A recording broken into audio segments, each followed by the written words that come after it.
Good morning. You guys, today has been one of those mornings where I didn't want to push the button. And I had one of those a few weeks ago. And the Lord put a lot of vulnerability out there from me, and that was really hard. And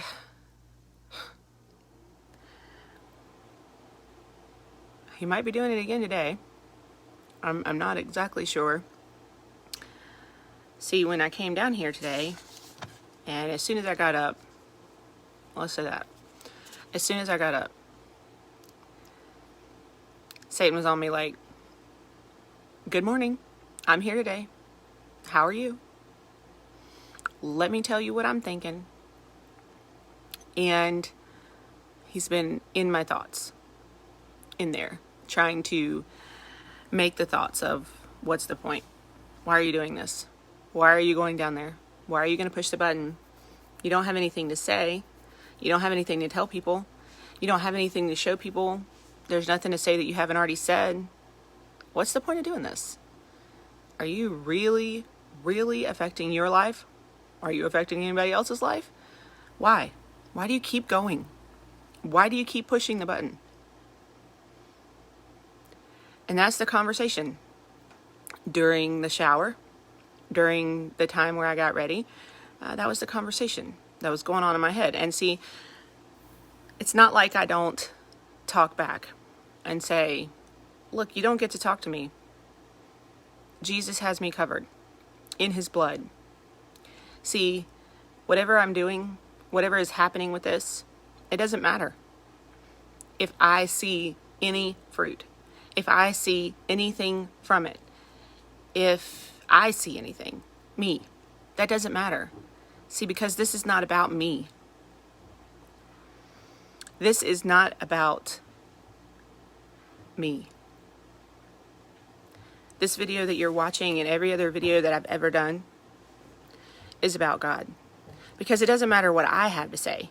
Because what I think I should have to say or could say or would be good to say might not be what somebody needs to hear right now. What do you need? You don't have your ears on. Okay. It might not be what somebody needs to hear right now. And what I have to say might not even need to be said because I'm human. And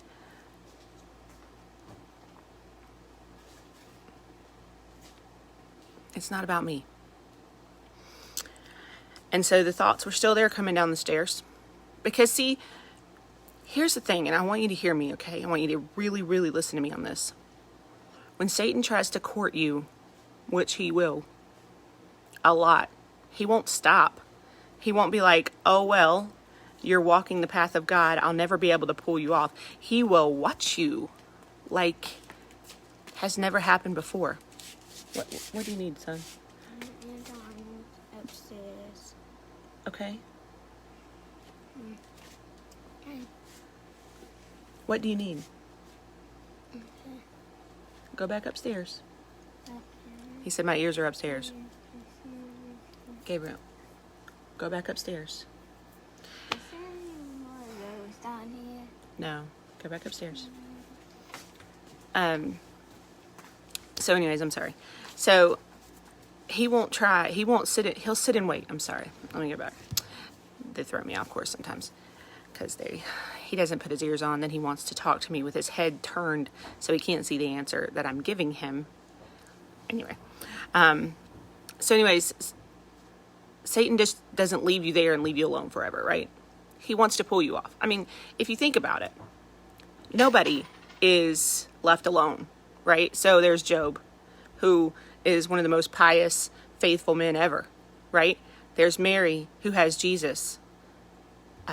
She says yes to Christ, but yet Satan still follows her, still wants to crush her with his foot, still wants to crush her. He doesn't stop because you say, okay, it's time for me to do what God's asked me to do.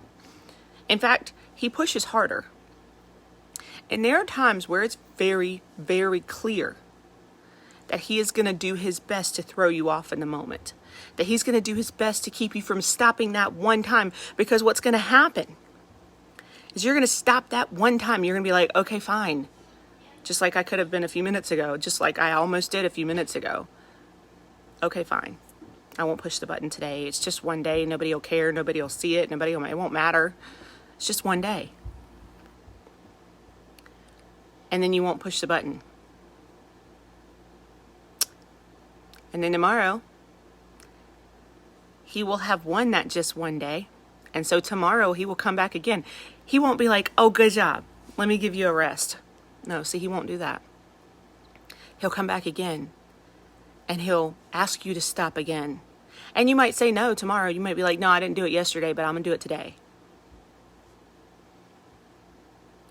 But then what about the next day? See, the first time you say, no, I'm not going to do this today. No, I'm not going to do what God asked me to do today. It makes it easier for you to say it every single time that Satan comes and asks you not to do it today. See, this is hard for me to share. I don't know why. But I need you to understand that when you walk the path of the Lord, the one that he has given you, Satan just doesn't sit down. He works harder. He will come to you in many different ways to try to stop you. And when I tell you that you have to grow through the obstacles, you do. You have to grow through them because he puts them there. There are some that you have put there yourself that you have to grow through, and you have to admit and acknowledge and walk with God through them. But the more that you do good for God, the more that Satan will make it look like you can do good through him. And I don't want to tell you this story, but apparently I'm going to.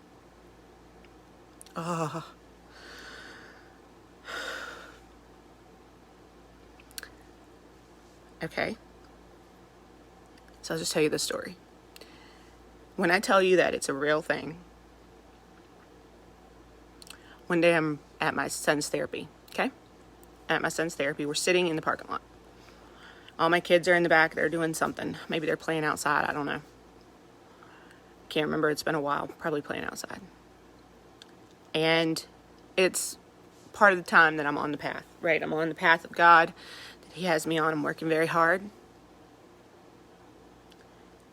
And kind of like today,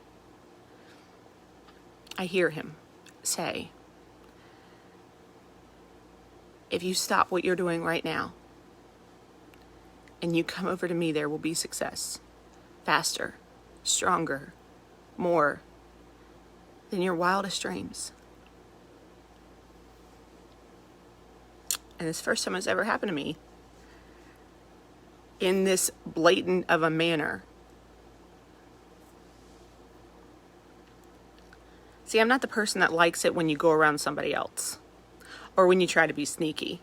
Like, I'm the person that is more stubborn at that point. If you go around somebody, try to be sneaky, try to get into something with me, I don't like that. That gets a little under my skin, and it makes me push away from you.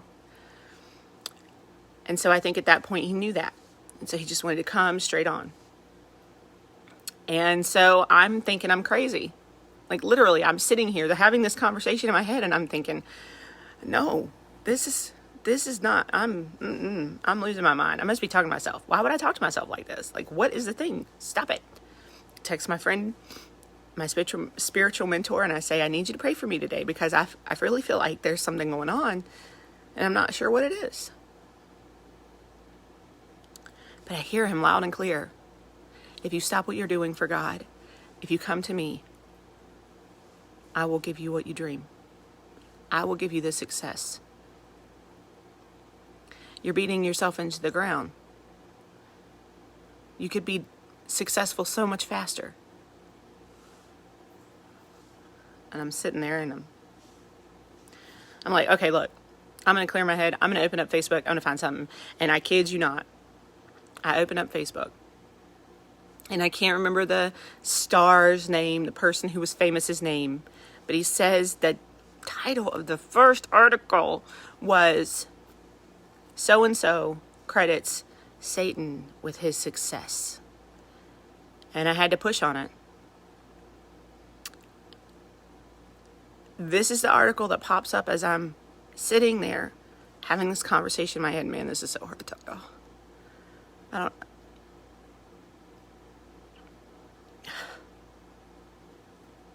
It's almost physically hard for me to tell y'all. So I open up the article. Of course, clickbait, right? So I read it. And it says in there, that person said,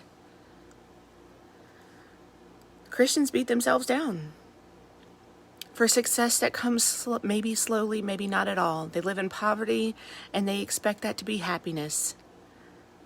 But Satan has given me so much more. And I couldn't believe it. At that point, I knew I wasn't crazy. That can't be the very first article shared by a friend who was a Christian. Please do not share articles like that.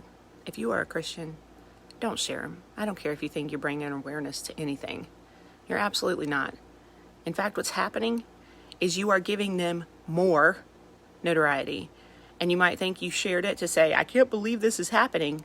But in honesty, you have no idea who reads that. And you have no idea who is affected by that. And just by your one little share on Facebook, your one little share of a post on Facebook, you could take somebody's life and put their soul in the hands of damnation for the rest of their life. Just by sharing that one article. So don't share it. Don't even read it. I shouldn't have read it. But it was confirmation for me that what was happening. And in that moment, that is the moment that I realized that he doesn't stop. He's going to work hard. He's going to work hard to pull you off. He's going to work hard to make you say, no, I'm not going to do it the first time. He's going to work hard to make you say you should just delete this and be done with it. Hit finish, delete it, walk away, pretend this never happened. There might be one person that's watched it. That's it. You don't have to worry about anybody else hearing your crazy story right there. Those are the thoughts that hit my mind even now, right now. The struggle is a real thing. And a lot of times he glosses it over with, oh, you're just losing your mind. Don't tell anybody about it. Or you're just having a mental breakdown, or you're just having some kind of mental health issue today, or whatever. He will gloss it over to be whatever it is that you need it to be so that you can believe it's a real thing, so that you can maybe you won't say anything to anybody, so that you can believe that you need to isolate yourself because what kind of person am I to have these thoughts? What kind of person am I to have these things happening to me? But see, he needs to have light brought to him. You need to shine your light on him, and you need to say, you are not doing this to me today. I know this is you. I know this is not me, because your thoughts, they are not who you are. A lot of times Satan will try to put that thought in there. He'll try to put it in there over and over and over for you to grab a hold of it so you can think you are bad, so you can think you are doing something wrong, so that you can think you are thinking the wrong thing and holy crap, what is wrong with me?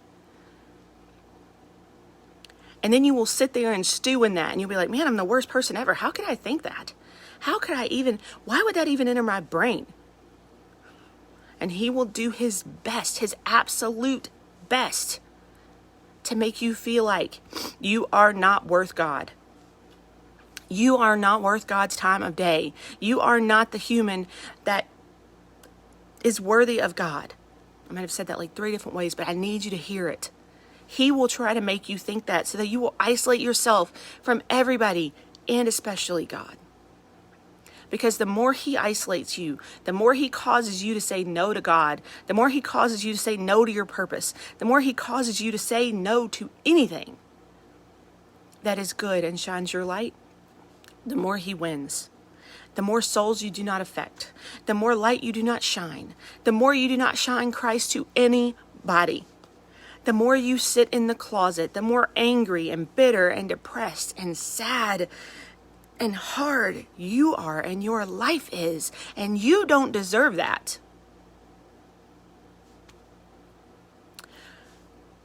So it is a very real thing for him to come at you, however he knows will get the biggest rise. I didn't want to push the button today. I don't like to talk about this. Why?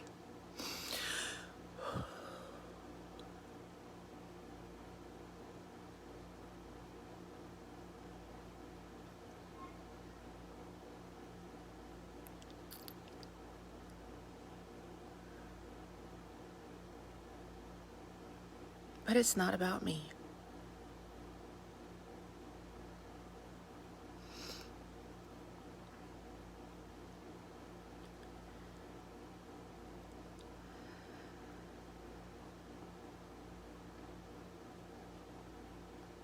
You have to take your thoughts and you have to throw them out the window. You have to shine a light on them that says, I know that I am not like this. I know that I am not this person. I know that I am loved. I know that I am worthy. I know that I am capable. I know that I am deserving. I know that I am enough. I know that I am, because he made me who I am. And anything that is worth having is worth coming from and through God. Because see, he can make it stable. Only he can do that. If it's given to you by the world or by Satan, which I guess could be both, or the same thing, it's unstable. It will not stay for long. The happiness you feel will be tainted by something else. It'll crash to the ground, and then you'll be so much further in the dark, so much further away from God. It doesn't matter who you affect. It doesn't matter whoever sees anything that you do. You may never know. Ever. Literally. But it's not about you. And it's not about me.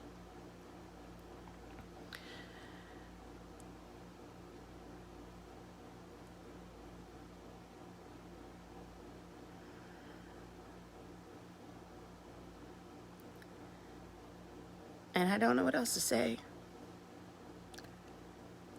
So,